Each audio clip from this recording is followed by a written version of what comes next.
Moi, j'ai fait du sport. Beaucoup de sport, j'ai fait de la boxe et tout ça, et puis un peu de rugby, donc j'avais des qualités sportives quand même, ça m'a beaucoup aidé.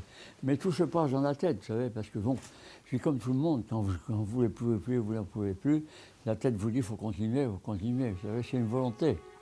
Il vient vers moi, ok, il vient. Merci. C'est elle qui m'a dragué. Hein. Je savais que ma bien. femme était une grande blessée de guerre. C'est vrai? Ouais, elle a un éclat d'obus dans la tête. 16 jours dans le coma.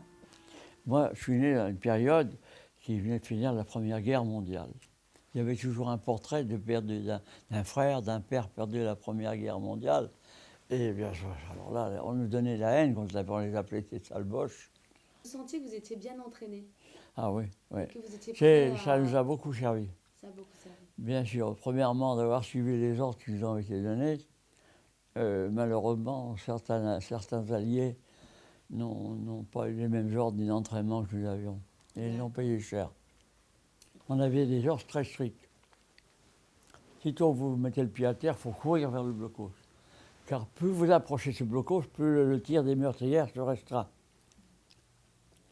Ouais, alors on court devant, on ne s'occupe pas s'il y a un copain blessé à côté, c'est pas votre problème. Je me dis, c'est le service médical qui s'en occupera, vous ne l'occupez pas, ainsi de suite. Hein.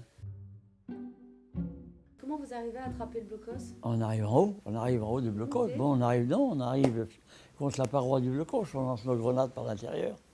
Alors? Et bien là, ils s'en vont, ils se rendent, et qui ne sont pas blessés ils se rendent. On a fait notre boulot, bien. Et on l'a fait compte tenu des ordres que nous avons reçus, Oui. le timing que nous avions à faire, et les plans que nous avions. À part le fossé anti-char qu'il y avait, là, on avait des plans qui étaient excellents.